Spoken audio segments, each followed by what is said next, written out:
नमस्कार।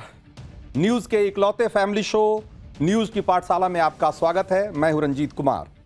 आपके चहेते मास्टर साहब सुशांत सिन्हा किसी कारणवश नहीं हैं, तो अगले कुछ दिन क्लास मेरे साथ लगेगी। तो चलिए सबसे पहले आपको बता दूं कि आज पाठशाला में क्या है और कौन कौन सी क्लास लगने वाली है। तो आतंकी साजिश का कौन सा सबूत हाथ लगा कि घबराया पाकिस्तान खुद कहने लगा अब मोदी कुछ भी कर सकते हैं। मोदी की मार से बचने की सारी प्लानिंग फेल होने के बाद पाकिस्तान में ही किसने मुनीर, मसूद और हाफिज के साथ खेल कर डाला, यह भी बताएंगे। और पहली बार सामने आए आतंकी साजिश के 3 डॉक्टर, 1 मौलाना और उधर 200 डॉक्टर ऐसे कहां लापता हो गए कि हड़कंप मचा हुआ है। इसके बाद बिहार के शपथ ग्रहण में पीएम मोदी की गर्दा उड़ाने वाली वो तस्वीरें जिनसे पता चल गया कि नीतीश 5 साल सीएम रहेंगे या नहीं। और मोदी नीतीश का जलवा देखकर हड़कंप। इंडी गठबंधन में ही किस किस ने शुरू कर दिया ऑपरेशन कांग्रेस। वोट चोरी के आरोपों की पोल खोलने वाले आ गए नए सबूत। और राहुल को अब इंडी की गद्दी छोड़नी पड़ेगी, ऐसा क्यों कहा जा रहा है, यह भी आपको बताएंगे। इसके बाद स्कूलों में हड़कंप और घरों में खलबली। बीच शहर में घूमते तेंदुए की सबसे शॉकिंग तस्वीरें, ऐसी तस्वीरें जो आपने कभी नहीं देखी होगी। और कहां नेता, मंत्री और मुख्यमंत्री के घर तक पहुंच रहे हैं तेंदुए और कैसे इसने खौफ मचा रखा है, और ऐसी तस्वीरें जो आपको हैरान कर देगी। इसके बाद बात करेंगे ट्रंप से मिसाइल और पुतिन से फाइटर जेट लेकर मोदी ऐसा कौन सा हथियार और नया ला रहे हैं जिससे चीन और पाकिस्तान की नींद उड़ी होगी।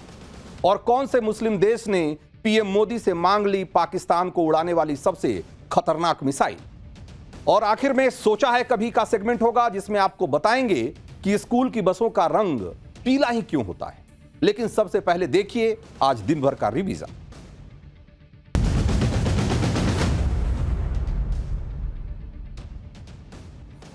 तो प्रधानमंत्री नरेंद्र मोदी इस हफ्ते दक्षिण अफ्रीका के दौरे पर जाएंगे और वहां पर G20 सम्मेलन होने जा रहा है, जिसमें G20 सम्मेलन 3 दिनों तक चलेगा। और प्रधानमंत्री दुनिया के बड़े देशों के बीच भारत का एजेंडा रखेंगे। G20 सम्मेलन दक्षिण अफ्रीका के जोहानिसबर्ग शहर में 22 और 23 नवंबर को होगा। भारतीय सेना की वर्दी की नकल करना अब महंगा पड़ने वाला है। सेना की डिजाइन की यूनिफॉर्म न तो कोई अब बना सकेगा और न बेच सकेगा। भारतीय सेना ने अपनी न्यू कॉम्बैट यूनिफॉर्म को पेटेंट करा लिया है और जिसकी नकल किसी ने अगर की तो उस पर जुर्माना या मुकदमा दोनों हो सकता है। उद्योगपति अनिल अंबानी पर ईडी का एक्शन लगातार जारी है और उनके ग्रुप की 1400 करोड़ रुपए की नई संपत्ति ईडी ने अटैच कर ली है। इससे पहले ईडी ने अनिल अंबानी की कंपनी की 7,500 करोड़ की संपत्ति अटैच की थी। दिल्ली में एक बार फिर स्कूलों को बम से उड़ाने की धमकी मिली है। ईमेल के जरिए चाणक्यपुरी के संस्कृति school, British school, modern school को थ्रेट मिला है और धमकी मिलने के बाद दिल्ली पुलिस, बॉम्ब स्क्वाड और डॉग स्क्वाड ने जांच की, लेकिन कुछ भी संदिग्ध बरामद नहीं हुआ। 2 दिन पहले भी दिल्ली की 4 अदालतों और 2 स्कूलों को बम से उड़ाने की धमकी मिली थी। दिल्ली में 10वीं के एक छात्र ने टीचर्स के टॉर्चर से परेशान होकर सुसाइड कर लिया। 10वीं में पढ़ने वाले शौर्य ने मेट्रो के सामने कूदकर उसने जान दे दी और शौर्य के पास से एक सुसाइड नोट भी बरामद हुआ है जिसमें टीचर्स पर प्रताड़ना का आरोप लगाया गया है।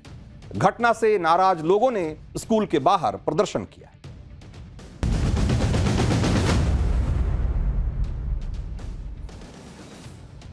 तो दिन भर के रिवीजन के बाद पाठशाला की पहली क्लास। आतंकी साजिश का कौन सा सबूत हाथ लगा कि घबराया पाकिस्तान खुद कहने लगा अब मोदी कुछ भी कर सकते हैं। मोदी की मार से बचने की सारी प्लानिंग फेल होने के बाद पाकिस्तान में ही किसने मुनीर, मसूद और हाफिज के साथ खेल कर डाला। और पहली बार सामने आए आतंकी साजिश के 3 डॉक्टर, 1 मौलाना और उधर 200 डॉक्टर ऐसे कहां लापता हो गए कि हड़कंप मच गया है।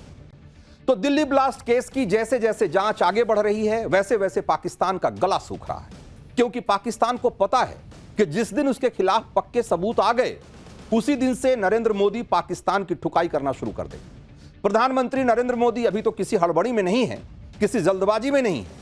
जांच एजेंसियों को पूरा टाइम दे रहे हैं और जांच एजेंसियां भी ताबड़तोड़ इन्वेस्टिगेशन कर रही। लेकिन उधर पाकिस्तान इतना घबराया हुआ है कि खुद ही कहने लगा है कि मोदी कुछ भी कर सकते हैं। पाकिस्तान को यही डर था कि दिल्ली ब्लास्ट के बाद पीएम मोदी पाकिस्तान को ललकारेंगे, जैसे पहलगाम हमले के बाद किया था, लेकिन पीएम मोदी ने ऐसा नहीं किया। अब पाकिस्तान को पीएम मोदी की खामोशी से भी डर लगने लगा है, क्योंकि पाकिस्तान को पता है कि मोदी छोड़ने वालों में से नहीं है। दूसरी बात यह है कि पाकिस्तान को यह लग रहा है कि जिस तरह से दिल्ली ब्लास्ट की ताबड़तोड़ जांच चल रही है, उससे क्या नरेंद्र मोदी पाकिस्तान के खिलाफ सबूतों की पूरी फाइल तैयार करवा रहे हैं, और जैसे ही यह फाइल तैयार हो जाएगी मोदी तगड़े से फोड़ेंगे।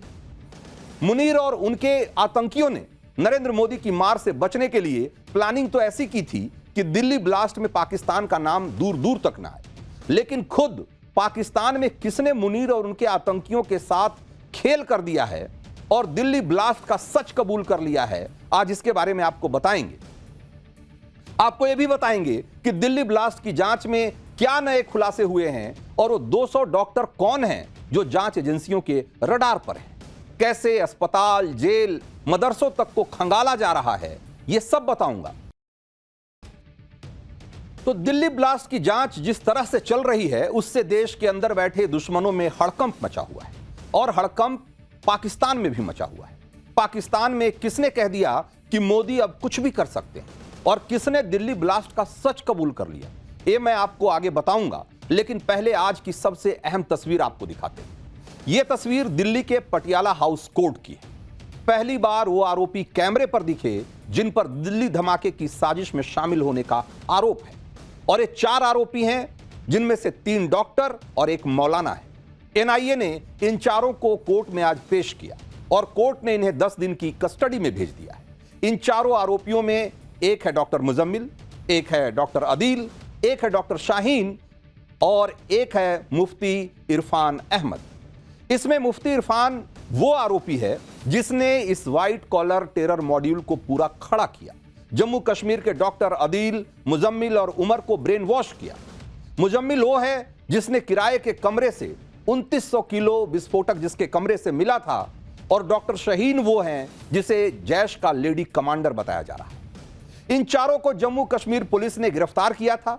इनकी कस्टडी एनआईए को दे दी गई है, और अब इन सभी आरोपियों को आमने सामने बिठाकर एनआईए पूछताछ करेगी। इधर जांच की वजह से ऐसा हड़कंप मचा हुआ है कि वो लोग भाग रहे हैं जिनका कुछ भी इस नेटवर्क से थोड़ा बहुत भी लेना देना है। जांच एजेंसियों के रडार पर अभी भी 200 से ज्यादा डॉक्टर हैं।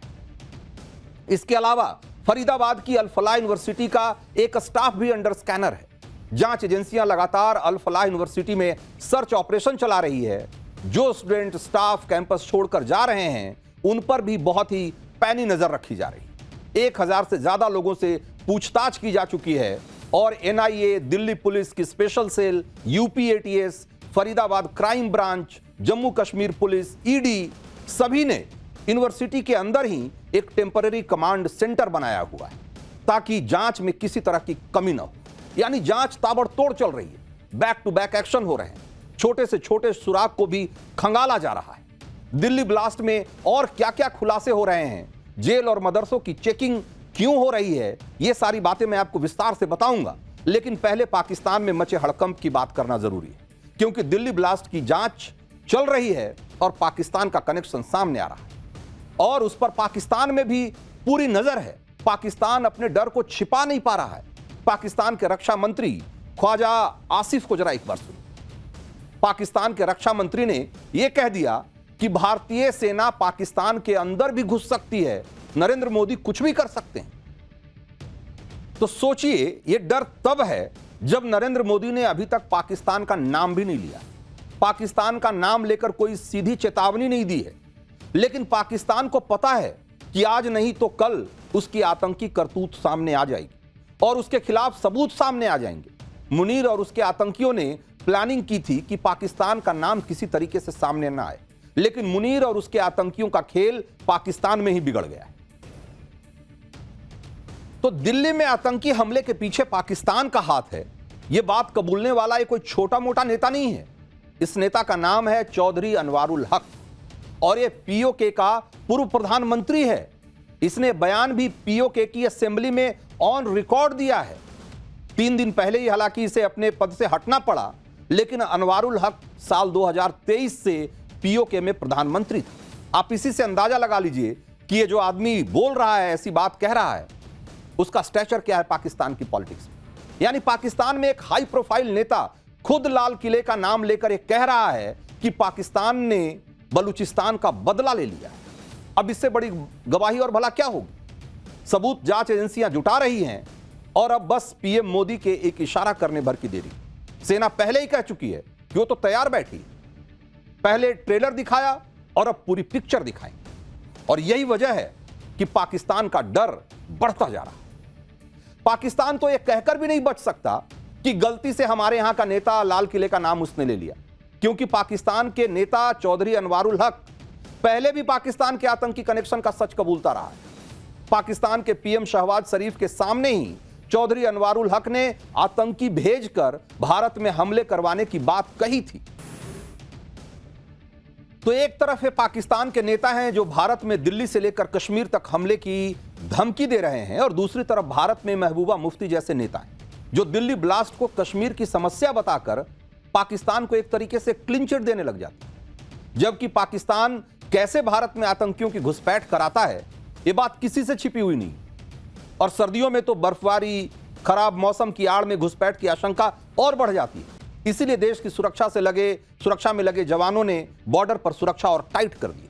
आपको एलओसी के पास से हमारे सहयोगी सुहेल की एक रिपोर्ट दिखाता हूं कि कैसे घुसपैठ को रोकने के लिए बीएसएफ ने अपनी स्पेशल यूनिट उतार दी।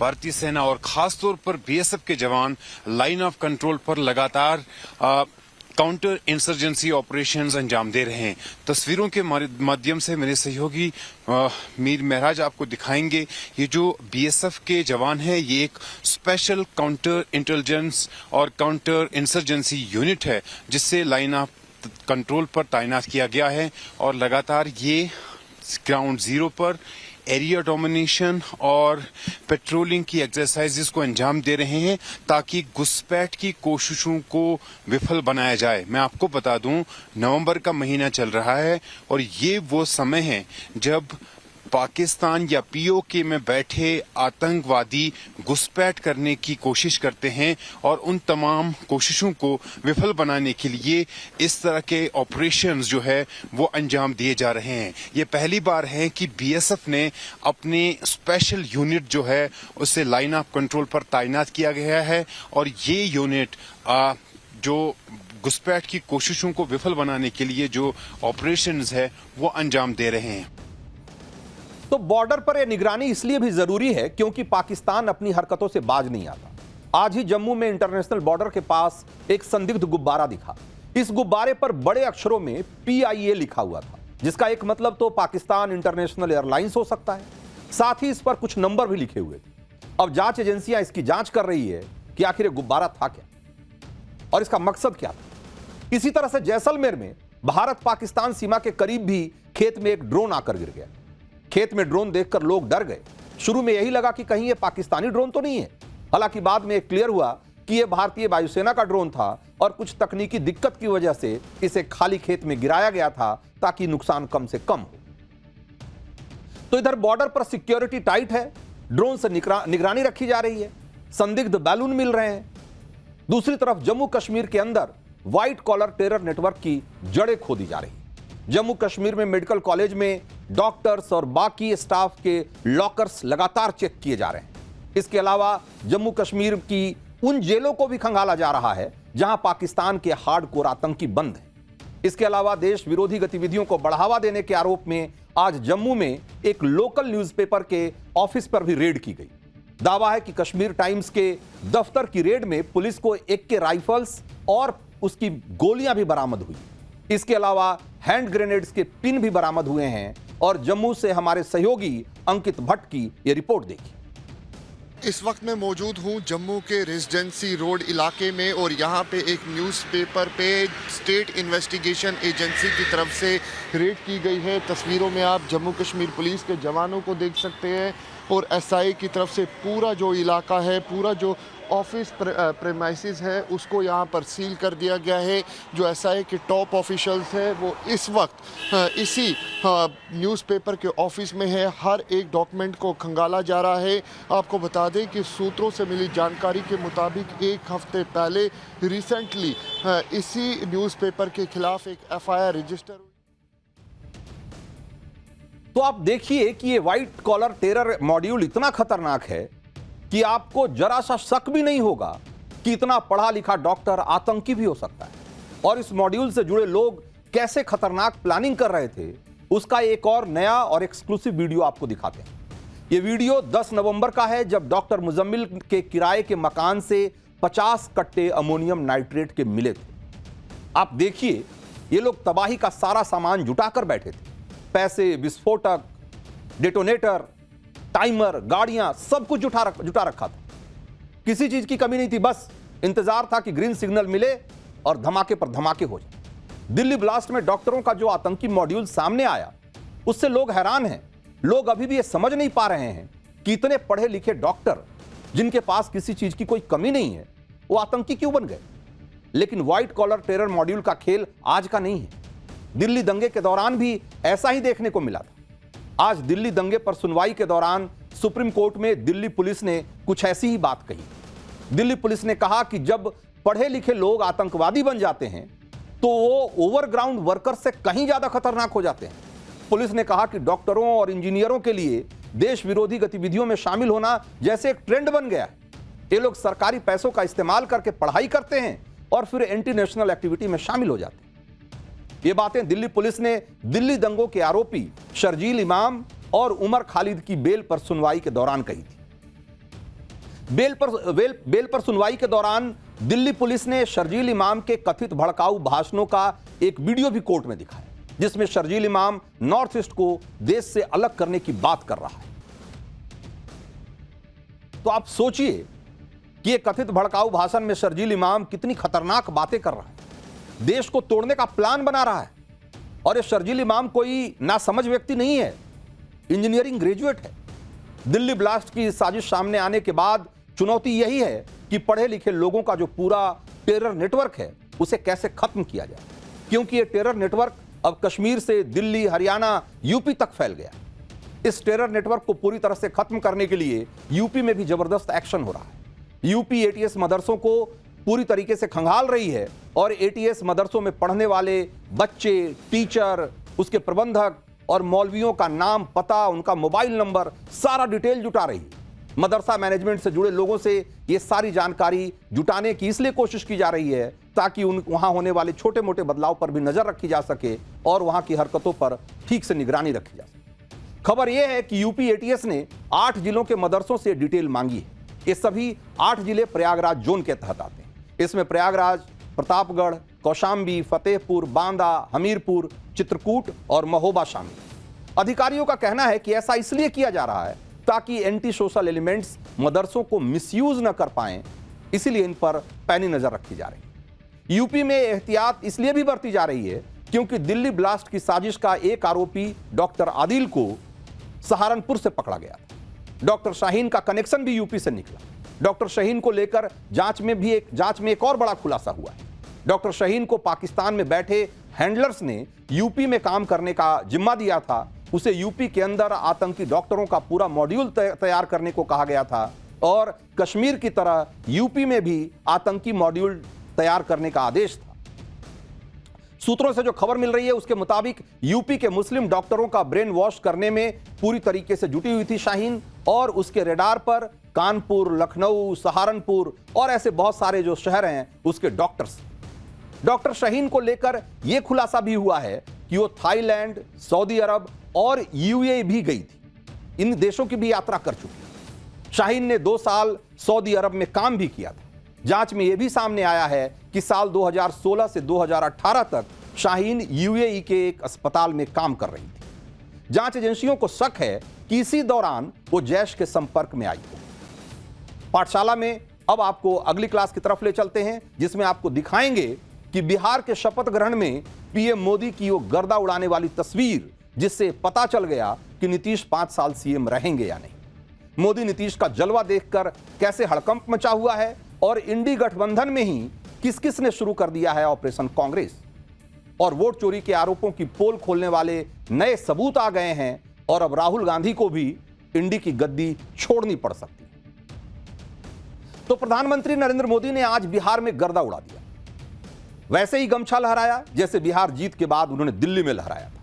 पीएम मोदी की आज ऐसी जबरदस्त तस्वीरें आई है कि उन्होंने यह बता दिया कि नीतीश कुमार अगले 5 साल सीएम बने रहेंगे या नहीं, क्योंकि नरेंद्र मोदी के खिलाफ इंडी गठबंधन यह भी माहौल बना रहा था कि पीएम मोदी तो नीतीश कुमार को सीएम बनाएंगे ही नहीं। लेकिन नरेंद्र मोदी बिहार में बम्पर तरीके से जीत भी गए और नीतीश कुमार सीएम भी बन गए। आज शानदार शपथ ग्रहण भी हो गया और आज देखिए कि कैसे इंडी गठबंधन को नरेंद्र मोदी ने झटके पर झटका दे दिया। आज 4 झटके इंडी गठबंधन को लगे हैं। पहला झटका, बीजेपी नीतीश को सीएम नहीं बनाएगी, यह वाला जो एजेंडा था वो पूरी तरीके से फेल हो गया। दूसरा झटका, वोट चोरी पर कुछ नए खुलासे हुए हैं जो कि वोट चोरी के पूरे नैरेटिव को ध्वस्त कर रहा है। और तीसरा झटका ये कि इंडी गठबंधन के अंदर अब कांग्रेस पर ही सवाल उठने लगे हैं, उसके नेतृत्व पर सवाल उठने लगे हैं। और चौथा झटका ये कि सुप्रीम कोर्ट के एक फैसले से इंडी गठबंधन का एक एजेंडा पूरी तरीके से ध्वस्त हो गया है। आज आपको बिहार के शपथ ग्रहण में पीएम मोदी की एक जबरदस्त तस्वीर दिखाता हूं। नरेंद्र मोदी और नीतीश कुमार की जबरदस्त केमिस्ट्री का आप अंदाजा लगा पाएंगे इस तस्वीर को देखने के बाद।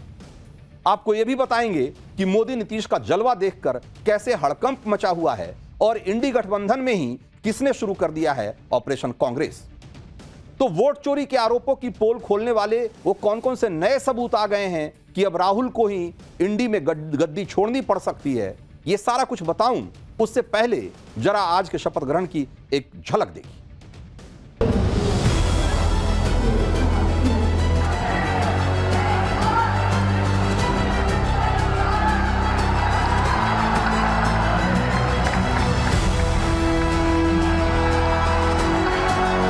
जब नीतीश कुमार जी बिहार के मुख्यमंत्री बनने नहीं जा रहे।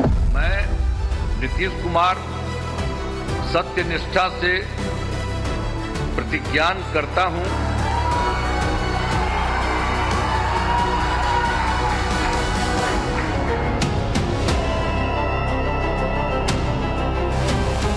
नरेंद्र मोदी जी, अमित शाह जी और इलेक्शन कमीशन मिलकर संविधान पर आक्रमण कर रहे हैं। हम किसी से अलायंस नहीं करने वाले, क्योंकि हमने जब भी अलायंस किया हमको धोखा हुआ है। आदरणीय राहुल गांधी जी कांग्रेस के वरिष्ठ नेता हैं, मेहनत कर रहे हैं, उनको और मेहनत की भी जरूरत है।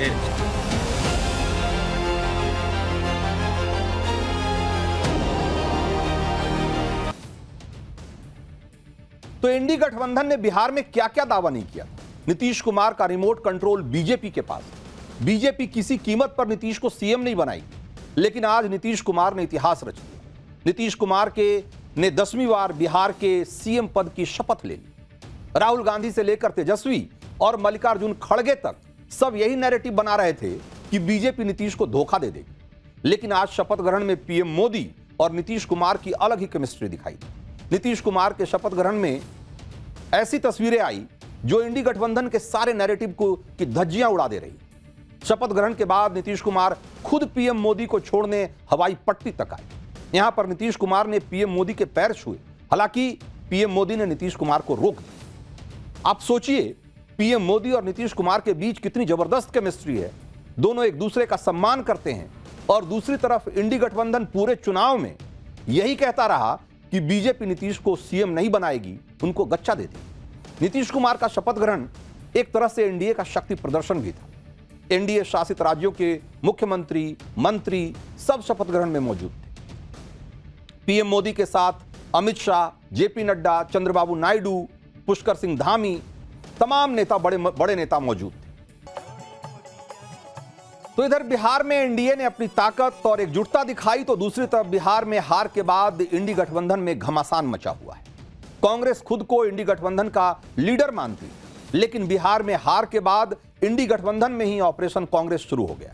कांग्रेस से सब दूर हो रहे हैं, क्योंकि इंडी गठबंधन में सबको लग रहा है कि कांग्रेस जिसके साथ जाती है उसकी नैया डुबो देती। राहुल गांधी की जगह दूसरे नेताओं को अगर इंडी गठबंधन में लीडरशिप मिले तो कहीं बेहतर होगा और इसकी अब मांग हो रही।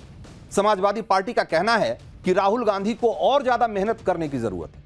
सुनिए एक बार समाजवादी पार्टी के नेता क्या कह रहे हैं। आदरणीय राहुल गांधी जी कांग्रेस के वरिष्ठ नेता हैं, मेहनत कर रहे हैं, उनको और मेहनत की भी जरूरत है। समाजवादी पार्टी ये नहीं कहती कि उनको किनारे कर देना चाहिए, क्योंकि वो वरिष्ठ नेता हैं, लगातार लड़ रहे हैं, लगातार मुद्दे उठा रहे हैं। हम अपने दल की बात कर रहे हैं, हर व्यक्ति अपने दल की बात करता है, हम अपने नेता की बात कर रहे हैं और हम समाजवादियों की ये सोच है, हम चाहते हैं कि इंडिया ब्लॉक का जो नेतृत्व है वो आदरणीय अखिलेश यादव जी। तो सिर्फ समाजवादी पार्टी नहीं, दूसरे दलों से भी इसी तरह की आवाजें उठने लगी। लगातार हार के बाद कांग्रेस कोर्स करेक्शन के लिए तैयार ही नहीं हो रही और अब खबर यह है कि कांग्रेस महाराष्ट्र में बीएमसी चुनाव लड़ने की तैयारी कर रही। कांग्रेस के शरद पवार के साथ गठबंधन करना चाह रही है और मुंबई कांग्रेस नेताओं ने शरद पवार के घर पर एक बैठक भी की। कांग्रेस के इस फैसले से उद्धव ठाकरे नाराज हो गए। महाराष्ट्र में कांग्रेस, शरद पवार और उद्धव ठाकरे ने साथ मिलकर विधानसभा चुनाव लड़ा था, लेकिन अब बीएमसी चुनाव में कांग्रेस उद्धव ठाकरे को किनारे लगाना चाहती है। अब समाजवादी पार्टी ने भी साफ कर दिया है कि महाराष्ट्र में किसी के साथ गठबंधन नहीं करेंगे, क्योंकि गठबंधन में कांग्रेस ने हमेशा धोखा ही दिया है। सुनिए महाराष्ट्र में समाजवादी पार्टी के नेता अबू आजमी क्या कह रहे हैं। हम किसी से अलायंस नहीं करने वाले, क्योंकि हमने जब भी अलायंस किया हमको धोखा हुआ है। हमें कभी भी क्लियर जो है अलायंस नहीं मिला। अभी पिछली बार हम जब एमएलए का इलेक्शन था तो हमारी 2 सीटें थी सिटिंग, हमको बिना बुलाए हुए, बिना हमसे बात किए हुए, हम पेपर में पढ़ा, न्यूज में पढ़ रहे हैं कि 2 सीटें अलायंस ने छोड़ दी है। हमसे बात कुछ नहीं हुई। ये कैसा अलायंस है? मेन कांग्रेस पार्टी है। अगर हम जो अलायंस करते हैं उसमें मेन कांग्रेस पार्टी होती है। कांग्रेस पार्टी ने हमेशा लास्ट जब फॉर्म भरने का टाइम आता है उसके पहले हमारे से अलायंस तोड़ देती है। तो इंडी गठबंधन में घमासान की एक वजह राहुल गांधी के मुद्दे भी हैं। राहुल गांधी वोट चोरी का मुद्दा उठा रहे हैं, बिहार में एसआईआर का विरोध कर रहे थे, जबकि बिहार के नतीजे बता रहे हैं कि वहां वोट चोरी का मुद्दा चला ही नहीं है और एसआईआर की वजह से वोटिंग परसेंटेज बढ़ा भी है। आपको डेटा के जरिए बताते हैं कि एसआईआर से वोटिंग पैटर्न में कोई बदलाव नहीं आया है। जिन सीटों पर सबसे ज्यादा वोट एसआईआर के दौरान हटाए गए, जरा एक बार उनमें से कुछ सीटों का हाल देखिए। गोपालगंज सीट से 56,793 वोट एसआईआर में हटाए गए। गोपालगंज सीट से बीजेपी को जीत मिली। लेकिन किशनगंज में जहां पर कि 42,940 वोट एसआईआर में हटाए गए, वहां से कांग्रेस को जीत मिली। तो भाई अगर एसआईआर में वोट हटाने से जीत का नतीजा, या यूं कहें कि चुनाव के नतीजे बदल रहे थे, तो फिर कांग्रेस और बीजेपी दोनों कैसे जीत रही, खास करके उन कॉन्स्टिट्यूएंसीज में जहां पर कि सबसे ज्यादा वोट हटाए गए। इसी तरीके से राहुल गांधी कह रहे हैं कि वोट काट करके वोट चोरी की गई, तो किशनगंज से कांग्रेस कैसे जीत गई भाई? और इसी तरीके से जिन सीटों पर सबसे कम वोट एसआईआर में हटाए गए, उसमें भी कुछ इसी तरह के नतीजे आपको दिखेंगे। दरभंगा में जैसे कि देखिए, सबसे कम, बिहार में जितनी भी सीटें हैं उसमें सबसे कम वोट कटे एसआईआर में दरभंगा में, सिर्फ 2,859 वोट एसआईआर के दौरान हटाए गए। लेकिन दरभंगा सीट से बीजेपी को जीत मिली है। और जो दूसरी सीट जहां पर कि सबसे कम, उसके बाद अगर कहीं एसआईआर में वोट कटे तो चनपटिया थी, जहां पर कि 6,000 के आसपास वोट कटे थे, लेकिन यहां पर कांग्रेस को जीत मिल गई। तो आप देखिए कि ये वोट एसआईआर में कम या ज्यादा कटने का उसके नतीजों पर कोई असर नहीं पड़ रहा। लेकिन राहुल गांधी और उनकी पूरी पार्टी अभी भी यही माहौल बना रही है कि भाई एसआईआर के जरिए सरकार के विरोधियों के वोट काट दिए गए और इसकी वजह से उनको चुनाव में नुकसान हुआ। राहुल गांधी के लॉजिक के मुताबिक जहां सबसे कम वोट एसआईआर के दौरान हटाए गए, वहां तो वोट चोरी नहीं होनी चाहिए थी, लेकिन दरभंगा से बीजेपी जीत गई। अब इसका क्या एक्सप्लेनेशन है राहुल गांधी और उनकी पार्टी के पास? उनको यह भी बताना चाहिए। तो पाठशाला में अब अगली क्लास, और आपको दिखाते हैं कि स्कूलों में हड़कंप, घरों में खलबली, बीच शहर में घूमते तेंदुओं की सबसे शॉकिंग तस्वीर कहां से सामने आई है। ऐसी तस्वीर जैसी आपने देखी नहीं होगी। और कहां नेता, मंत्री, मुख्यमंत्री के घर तक पहुंच गए तेंदुए और खौफ मचा दिया है। और ऐसी तस्वीरें आने लगी है जो सबको हैरान कर रही। कुछ टाइम पहले तक कई जगहों पर, खासतौर से यूपी में भेड़ियों का बहुत खौफ था। लोग रात भर जागकर पहरा देते थे। लेकिन इन दिनों तेंदुओं ने आतंक फैला रखा है। राजस्थान, महाराष्ट्र, ऐसे बहुत सारे स्टेट हैं जहां पर कि इसका आतंक है। शहर शहर चौकसी बरती जा रही है, क्योंकि पहले सिर्फ गांवों में तेंदुओं के हमले की खबर आती थी, लेकिन अब एक तेंदुए शहरों का रुख करने लगे। खाने की तलाश में निकले तेंदुए कहीं कभी स्कूलों में घुस जा रहे हैं, तो कहीं घर में घुस जा रहे हैं। आज जयपुर में एक तेंदुए ने 3 घंटे तक वन विभाग को छकाए रखा। वीवीआईपी इलाके में तेंदुए की खबर के बाद प्रशासन में हड़कंप मच गया, जिसके बाद ऐसा रेस्क्यू ऑपरेशन चलाया गया जैसा आपने आज तक नहीं देखा हो। जयपुर में तेंदुए ने आज ऐसा आतंक मचाया कि मंत्रियों और मुख्यमंत्री के घर की सिक्योरिटी तक बढ़ानी पड़ गई। वहीं महाराष्ट्र में आदमखोर तेंदुए की ऐसी दहशत है कि सरकार को इमरजेंसी मीटिंग बुलानी पड़ी। इसे राज्य आपदा घोषित करने की तैयारी की जा रही है। महाराष्ट्र के गांव में लोग गले में कीलों वाला पट्टा लगाकर घूमने को मजबूर हैं। अपने बच्चों और पालतू जानवरों को तेंदुए से बचाने के लिए इस तरह का जुगाड़ खोज रहे हैं। ये तस्वीरें आप देखिए। आज तेंदुए ने कहां कहां आतंक मचाया और कहां तेंदुआ पकड़ में आया, पूरी खबर आपको दिखाएंगे। तो तेंदुए के आतंक की लेटेस्ट तस्वीरें राजस्थान के जयपुर से आई है और जयपुर में एक तेंदुआ वीवीआईपी जोन में देखा गया। सिविल लाइंस इलाके में तेंदुआ बेखौफ घूमता हुआ दिखाई दिया। सबसे पहले तेंदुआ एक स्कूल में घुसा। ऐसे में बच्चों को स्कूल में बंद करना पड़ा उनकी सुरक्षा के लिए। स्कूल से निकलकर तेंदुआ कांग्रेस नेता सचिन पायलट के आवास के सामने तक चला गया। वहां से राजस्थान सरकार के मंत्री सुरेश सिंह रावत के घर में जा घुसा और उसके बाद करीब 3 घंटे तक अफरा तफरी, खोजबीन और रेस्क्यू ऑपरेशन चलता रहा। प्रशासन के हाथ पैर इसलिए फूल गए क्योंकि इस इलाके में राज्यपाल, सीएम और ऐसे बहुत सारे मंत्रियों के घर मौजूद हैं। पूरा इलाका हाई सिक्योरिटी जोन है। ऐसे में पूरा सरकारी अमला तेंदुए को पकड़ने में जुट गया। तेंदुए को पकड़ने के लिए जाल लाया गया, लेकिन वन विभाग के कर्मचारी तेंदुए को पकड़ने के लिए एक जगह जाल लगाते और वो दूसरी तरफ भाग जाता, दूसरी जगह छलांग लगाकर चला जाता। ऐसे में तेंदुए को बेहोश करके पकड़ने की कवायद शुरू करनी पड़ी। ट्रैंक्विलाइजर गन लाना पड़ा और फिर तेंदुए का गली गली पीछा किया गया और बहुत मशक्कत के बाद तेंदुए को एक घर में ट्रैक किया गया और वहां उसको बेहोश करके पकड़ा गया। जयपुर के हाई सिक्योरिटी जोन में कैसी अफरा तफरी मची रही, हमारे सहयोगी की यह रिपोर्ट देखिए। वीवीआईपी इलाके यानी कि सिविल लाइंस में तेंदुए की धमक से पूरा इलाका दहल गया है। आप देखेंगे कैसे इस वीवीआईपी इलाके में भी लेपर्ड का मूवमेंट देखा गया। ये पहले तो जल संसाधन मंत्री सुरेश रावत के आवास की तरफ ये पूरा लेपर्ड का मूवमेंट हुआ था, तो वहीं अब ये जो कॉलोनी है सिविल लाइंस के पीछे की तरफ काफी वीवीआईपी इलाका है, वहां पर मित्तल भवन में इस लेपर्ड को ट्रैंक्विलाइज किया गया है। साफ तौर पर आप देखेंगे वन विभाग और ये तमाम जो आला अधिकारी हैं वो मौके पर मौजूद हैं और इस तेंदुए को तय समय पर ही ट्रैंक्विलाइज कर लिया गया है, जिसे अब यहां से पकड़कर ले जाया जा रहा है, जंगल में छोड़ा जाएगा। ये पहली बार नहीं है जब जयपुर के तमाम पॉश इलाकों में लेपर्ड का मूवमेंट हुआ है और उसे पकड़ा गया है। यहाँ पास में ही झालाना लेपर्ड सफारी है, तो वहीं साफ तौर पर वहां से मूवमेंट रिहायशी इलाकों में इन तमाम तेंदुओं का हो जाता है। तो आज जयपुर के सबसे पॉश और वीवीआईपी इलाके में भी तेंदुए की धमक देखेगी, जिसके बाद से तमाम जो इलाका है वो दहल गया, क्योंकि यहाँ पर मुख्यमंत्री निवास भी है। तो वहीं तो जंगल या खेतों में तो तेंदुए को पकड़ना या उसे पिंजरे में कैद करना आसान होता है, लेकिन जब तेंदुआ रिहायशी इलाकों में पहुंच जाता है तो ज्यादा खूंखार हो जाता है और खुद को बचाने के लिए वो जानलेवा हमला भी कर सकता है। ऐसे में तेंदुए को पकड़ना और मुश्किल हो जाता है। सुनिए तेंदुए को पकड़ने वाले जयपुर के डीएफओ ने क्या कहा। तो अमन साहब स्टाफ के द्वारा हमने देखने की कोशिश करी, लेकिन वहाँ पे वो नहीं था।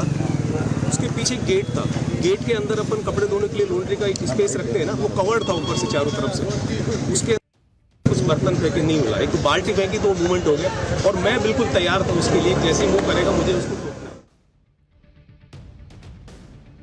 तो जयपुर में घुसे तेंदुए को तो पकड़ लिया गया, लेकिन तेंदुए के हमलों का सबसे ज्यादा खौफ महाराष्ट्र में। बीड़, नासिक, पुणे, कोल्हापुर से लेकर अहिल्यानगर तक पूरे विदर्भ में तेंदुओं ने लोगों की नींद उड़ा रखी। सड़क से लेकर घर तक लोग सुरक्षित नहीं महसूस कर रहे हैं। गांव में किसानों पर तेंदुए लगातार हमले कर रहे हैं और पुलिस वाले तक तेंदुए के शिकार हो रहे हैं और उसकी तस्वीरें लगातार वहां से आ रही। महाराष्ट्र में तेंदुओं के बढ़ते हमले को लेकर अब सरकार की चिंता बढ़ गई।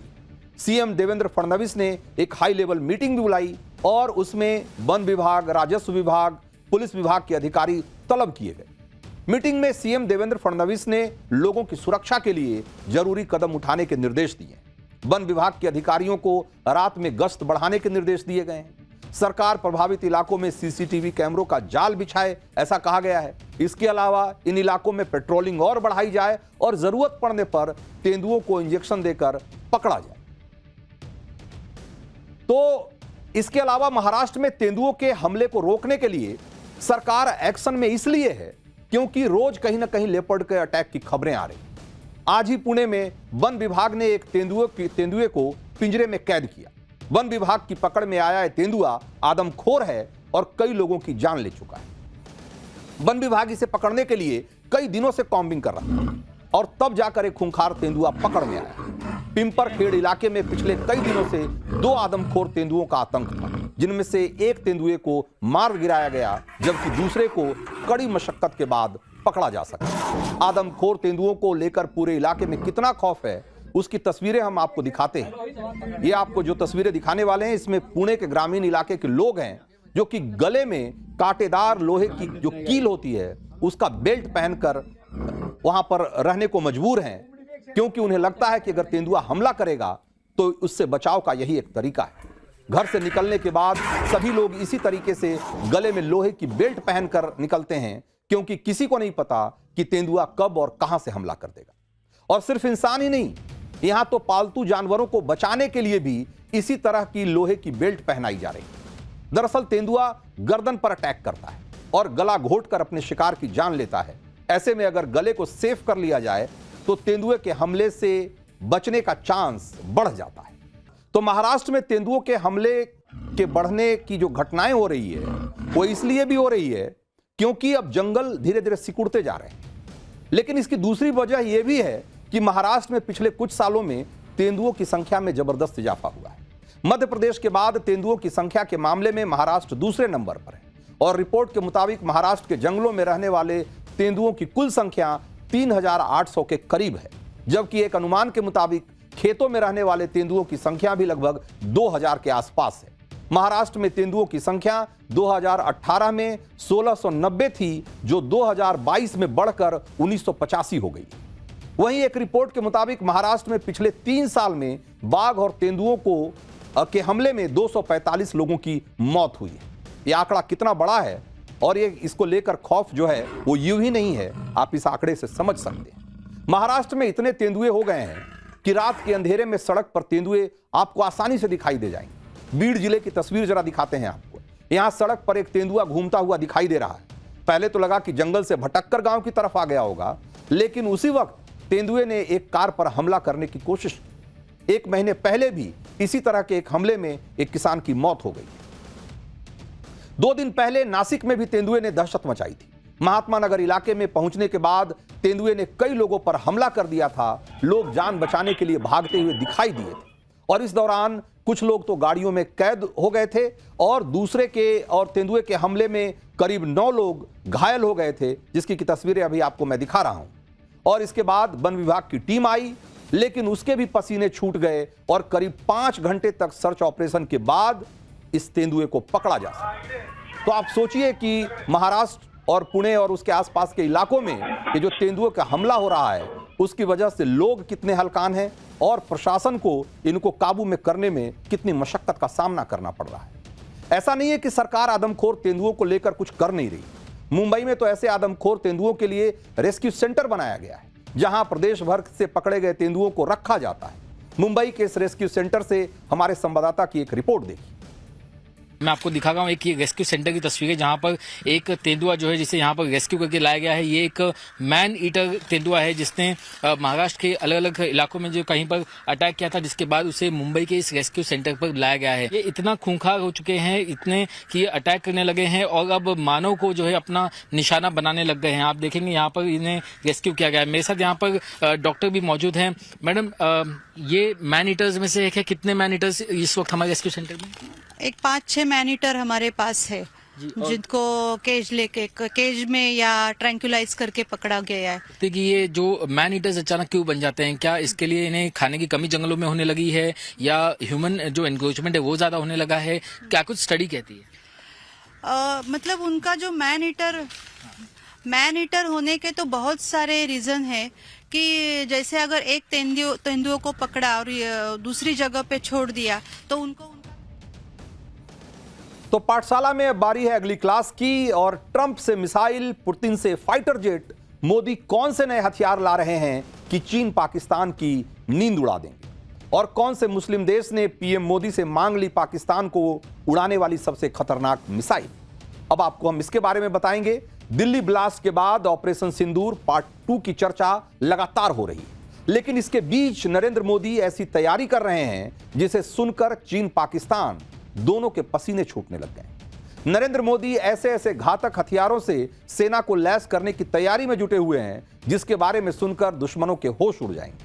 आप देखिए जब तो रूस ने भारत को अपने सबसे घातक और एडवांस फाइटर जेट Su-57 और Su-75 का ऑफर दिया है। वहीं अमेरिका ने भारत के साथ टैंकों का किलर माने जाने वाला जेवलिन मिसाइल सिस्टम की डील फाइनल कर दी। आज पाठशाला में इन घातक हथियारों की पूरी डिटेल बताऊंगा। साथ ही यह भी बताएंगे कि किस मुस्लिम देश ने पीएम मोदी से पाकिस्तान को उड़ाने वाली सबसे खतरनाक मिसाइल की डिमांड कर दी है। तो नए नए हथियारों के मामले में सबसे बड़ी खबर तो यह है कि अमेरिका ने भारत के साथ बड़ी डिफेंस डील फाइनल कर ली और इस डील के तहत भारत को 100 जेवलिन मिसाइल सिस्टम मिलने वाले हैं और मिसाइल दागने के लिए 25 javelin light weight command launch unit भी मिलेगी। अमेरिका भारत को 50 किलोमीटर तक की रेंज वाले 200 से ज्यादा गाइडेड एक्सकैलिबर प्रोजेक्टाइल भी देगा और जिसके लिए भारत और अमेरिका के बीच करीब 775 करोड़ की डील हुई है। जेवलिन मिसाइल सिस्टम को युद्ध के मैदान की किलर मशीन कहा जाता है और दुश्मन के टैंक का काल माना जाता है। एक पोर्टेबल एंटी टैंक मिसाइल है जिसे जवान आसानी से अपने कंधे पर रखकर फायर कर सकता है। इसे खास तौर पर टैंकों, बख्तरबंद गाड़ियों और बंकरों को ध्वस्त करने के लिए तैयार किया गया है। यूक्रेन और रूस के बीच चल रहे युद्ध में जेवलिन मिसाइल सिस्टम पूरी दुनिया को अपनी ताकत दिखा चुका है। जेवलिन मिसाइल सिस्टम की डील को भारतीय सेना के लिए क्यों अहम माना जा रहा है, जरा इसके लिए इस मिसाइल सिस्टम की खूबियों को समझिए। Javelin missile system heat signature यानी कि टारगेट की गर्मी से उसकी पहचान कर लेती है। ये धुएं, धूल या खराब मौसम में भी टारगेट पर एकदम सटीक निशाना लगाने में सक्षम है। Javelin missile fire and forget के फॉर्मूले पर काम करती है, यानी मिसाइल फायर होने के बाद खुद ही टारगेट को ढूंढकर उसे तबाह कर देती है। इस मिसाइल की रेंज करीब 2.5 किलोमीटर है और एक टैंक की करीब 800 मिलीमीटर जो मोटी लोहे की परत होती है उसको भी भेद सकती है। इसका वजन सिर्फ 22 किलो के करीब होता है। ऐसे में जवान इसे आसानी से अपने कंधे पर ढोकर ले जा सकता है और उसे फायर कर सकता है, लॉन्च कर सकता है। तो एक तरफ अमेरिका से हथियारों की डील हो रही है और दूसरी तरफ रूस से नए नए हथियारों का ऑफर भी मिल रहा है। अगले महीने रूस के राष्ट्रपति पुतिन भारत का दौरा करने वाले हैं और खबर है कि इस दौरे से पहले रूस ने भारत को अपने सबसे मॉडर्न फाइटर जेट्स Su-57 और Su-75 का ऑफर दिया है। ये दोनों स्टिल्थ फाइटर जेट हैं, यानी कि दुश्मन के रडार इनको आसानी से बिल्कुल नहीं पकड़ सकते। हालांकि इसमें Su-75 फाइटर जेट अभी डेवलपमेंट के फाइनल फेज में है, पूरी तरीके से तैयार नहीं हुआ है, लेकिन ये दुनिया का जब भी तैयार होगा दुनिया का सबसे एडवांस फाइटर जेट होगा और जिसे रूस ने एक बार फिर से दुबई शो में दुनिया के सामने रखा है। और खुद रूस की सरकारी रक्षा कंपनी रोस्टेक के सीईओ ने कहा कि रूस भारत को अपने एडवांस फाइटर जेट्स देने के लिए तैयार है। रूस का ऑफर भारत के लिए कितना खास है जरा इस बात को भी समझिए। तो डिफेंस सूत्रों के मुताबिक रूस के ऑफर की सबसे बड़ी बात यह है कि उसने भारत को Su-57 और Su-75 के लोकल प्रोडक्शन की भी पेशकश की है, यानी कि भारत चाहे तो उसे हिंदुस्तान में ही बना सकता है। यह ऐसा ऑफर है कि जो कि रूस ने इससे पहले किसी देश को नहीं दिया है। और इस ऑफर के तहत Su-57 और Su-75 फाइटर जेट बनाने की तकनीक भी जो है वो भारत को ट्रांसफर करेगा, या टेक्नोलॉजी ट्रांसफर जिसको कहते हैं। तो तकनीक का ट्रांसफर का सीधा मतलब यह है कि भारत भविष्य में इस तरह का फाइटर जेट्स का अपना वर्जन तैयार कर सकता है और एक तरीके से फाइटर जेट्स के मामले में पूरी तरीके से आत्मनिर्भर हो सकता है। तो रूस के Su-57 और अमेरिका के F-35 फाइटर जेट में कौन किस पर भारी है यह भी जान लीजिए, क्योंकि अक्सर इन दोनों की तुलना की जाती है। तो एक बार जरा इसको भी देखिए। तो Su-57 एक स्टील्थ तकनीक के चलते किसी भी रडार को चकमा दे सकता है, और F-35 भी एक स्टील्थ फाइटर है, यानी इसमें भी दुश्मन के रडार को चकमा देने की क्षमता मौजूद है। Su-57 दो इंजन की वजह से चलता है, इसलिए यह ज्यादा फुर्तीला माना जाता है, और F-35 सिंगल इंजन का है और इसलिए यह ज्यादा फुर्तीला नहीं है। Su-57 मैक्सिमम उसकी स्पीड जो है वो 2600 किलोमीटर प्रति घंटा है, जबकि F-35 की मैक्सिमम स्पीड 1900 किलोमीटर प्रति घंटा है। उस हिसाब से आप देखें तो जो Su-57 है वो स्पीड के मामले में F-35 से बहुत ज्यादा है, बहुत आगे है। इसी तरीके से Su-57 एक बार में 5500 किलोमीटर की उड़ान भर सकता है। इसका रेंज 5500 किलोमीटर है, जबकि F-35 का जो रेंज है वो इसके मुकाबले करीब करीब आधा है, 2200 किलोमीटर है। तो आप देखिए तो अगर हर तरीके से देखेंगे तो कुछ पैरामीटर्स को छोड़ दिया जाए तो Su-57 F-35 के मुकाबले कहीं ज्यादा ताकतवर और ज्यादा एजाइल एक फाइटर प्लेन है।